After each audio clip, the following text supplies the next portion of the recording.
झटपट असा mango शेवई custard falooda अचानक काहीतरी खाऊ वाटलं मुलांना तर तुम्ही नक्की बनवून द्या। नमस्कार, मी स्वाती, सोनाक्षी स्वीज रेसिपीमध्ये तुमचे खूप खूप मनापासून स्वागत आहे। आणि व्हिडिओ स्किप न करता पूर्ण बघा, म्हणजे तुम्हाला पूर्ण रेसिपी कळेल। आणि खरंच खूप अप्रतिम झालेली ही रेसिपी आहे।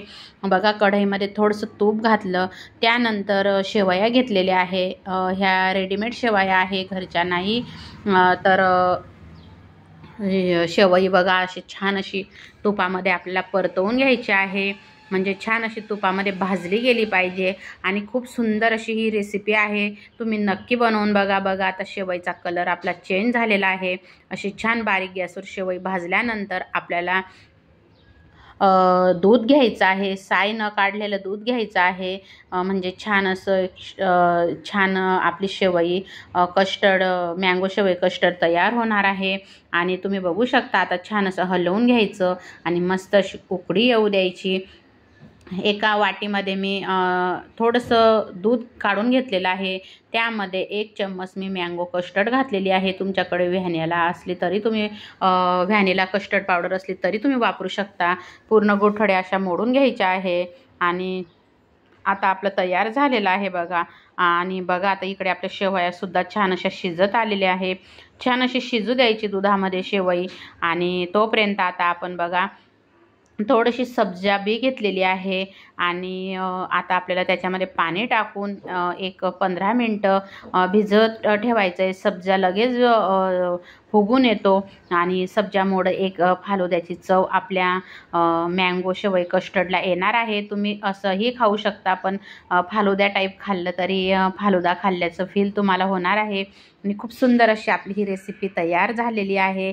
आणि बघू शकता आता मस्त सगळे शेवया आपल्या शिजून आलेल्या आहे दुधामध्ये। आणि जी कस्टर्ड पावडर आपण दुधामध्ये मिक्स केली होती ती सुद्धा आता टाकून घेतली। छान असं एकदा परत हलवून घ्यायचं आहे, म्हणजे खूप छान अशी एक चव येते। आणि मँगो शेवई कस्टर्ड म्हटल्यावर मी मँगो हे मँगो वापरलेला आहे कस्टर्ड पावडर।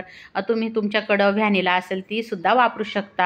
आता बघा साखर टाकून घेतली, परत एकदा छान असं हलवून घेतलं, मस्त छान एकजीव करून घ्यायचं आहे। आणि खूप सुंदर अशी आपली रेसिपी तयार होणार आहे। आणि बघा आता सब्जा बी सुद्धा छान असा फुगून आलेला आहे। आणि सब्जामुळे तर फालुदा खूप सुंदर लागतो। आणि खरं तर तुम्ही ह्या पद्धतीने सुद्धा हे खाऊ शकता। आणि खूप सुंदर अशी आपली रेसिपी तयार होणार आहे। तोपर्यंत आता आपण मँगोचा गर काढून घेणार आहे। आपल्याला लागणार आहे मँगो। आणि तुम्ही बघू शकता किती सुंदर असा मी कट करून घेतलेला आहे।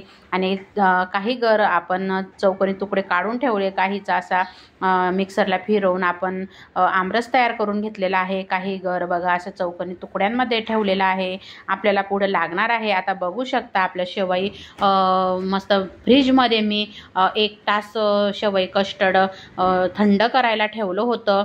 त्यानंतर गार झाल्यानंतरच आपल्याला मँगोचा रस त्याच्यामध्ये टाकून घ्यायचा आहे, म्हणजे खूप सुंदर असं तयार होणार आहे। आणि तुम्ही असं सुद्धा खाऊ शकता, पण एक फालुदा टाईप छान लागतं। आता बघा 2 काचेचे ग्लास घेतलेले आहे आणि त्यामध्ये आता रोज सिरप टाकून घ्यायचा आहे। असलं तर तुम्ही टाका, नाहीतर पण रोज सिरपमुळे खूप सुंदर अशी एक चव येते। आणि थोडंसं सब्जा बी टाकून घेतलेलं आहे। त्यानंतर आता बघू शकता आपण आपलं शेवई कस्टर्ड टाकणार आहे। तुम्ही फक्त असं सुद्धा शेवई कस्टर्ड मँगोचा ज्यूस कालवून गार होऊ देऊन तुम्ही खाऊ शकता। आणि आपल्या शेवई पूर्ण दूध शेवई छान गार झाल्यानंतरच तुम्ही आंब्याचा ज्यूस टाका, त्याच्यामध्ये गर टाका। आणि आता बघा थोडं थोडं ग्लासमध्ये टाकून घेतलं, आता थोडं थोडं परत आंब्याचे जे चौकोनी तुकडे होते ते सुद्धा आता मी टाकून घेत आहे। आणि तुम्ही नक्की ही रेसिपी ट्राय करा, तुम्हाला नक्की आवडेल। खूप सुंदर तयार होणार आहे। परत थोडी थोडी आपल्याला शेवई कस्टर्ड घालायची आहे, मँगो शेवई कस्टर्ड। आणि बघू शकता तुम्ही खूप सुंदर असं बघा आता परत वरती आपल्याला छान असं मँगोचं कट करून घेतलेले तुकडे टाकायचे आहे। आणि तुम्ही पुढं तर बघणारच आहे किती सुंदर तयार झालेला आहे. परत थोडंसं मी सब्जा बी घातलेला आहे आणि म्हणजे दिसायलाही छान दिसतं, खायलाही खूप छान अशी टेस्ट येते. आणि जेलीच्या चॉकलेटी बघा माझ्याकडे होते, त्रुटी फ्रुटी नव्हती, ती पण मी घेतलेली आहे. काही डाळिंबाचे दाणे मी घेतलेले आहे आणि डाळिंबाचे दाणे तुम्ही नक्की टाका, खूप सुंदर लागतं. आणि बघा जेलीच्या चॉकलेटी होत्या माझ्याकडं, मी त्या ठेवते आहे. तुमच्याकडे त्रुटी फ्रुटी असली तर तुम्ही ते सुद्धा टाकू शकता, म्हणजे खाताना पण खूप छान असं टेस्ट येते. आता परत थोडंसं मी रोज सिरप टाकणार आहे आणि खूप सुंदर अशी आपली ही रेसिपी तयार झालेली आहे आणि खायला तर अप्रतिम होती. तुम्ही नक्की ट्राय करा आणि भरभरून तुमचं प्रेम द्या माझ्या व्हिडिओला. सोनाक्षी स्वेज रेसिपीला तुम्ही नक्की भेट द्या. आणि तुम्ही बघू शकता तयार झालेला आहे. आता आपले काजू बदाम राहिलेले आहे अजून टाकायला. काजू बदामचे असे काप करून घेतले आणि छान असे आता वरती मस्त छान टाकून घेतलेले आहे. आणि खरंच खूप सुंदर ही रेसिपी, खाऊन पोट भरल पण मन भरणार नाही.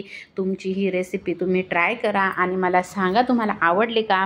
आणि खूप सुंदर, मुले तर खूप खुश होतील ही रेसिपी खाऊन आणि म्हणजे त्यांना खूप आनंद होईल आणि सगळे घरी आवडीने खातील. खूप छान आहे. तुम्ही तयार करून फ्रीजमध्ये ठेवू शकता, लागल तेव्हा तुम्ही बनवून खाऊ शकता. खूप छान अशी आपली रेसिपी तयार झालेली आहे आणि किती सुंदर दिसते आहे. तुम्ही नक्की ट्राय करा. तुम्ही थोडेसे काळे द्राक्षे आणि हिरवे द्राक्षांची कट करून तुम्ही ते पण तुकडे याच्यावर ठेवू शकता, म्हणजे खाताना खूप छान लागतं. आणि हे डाळिंबाचे दाणे मस्त खाताना खूप सुंदर असे दाताखाली आल्यावर खूप छान एक वेगळी टेस्ट येते. आणि आपला मँगो शेवई कस्टर्ड तयार झालेला आहे. श्री स्वामी समर्थ.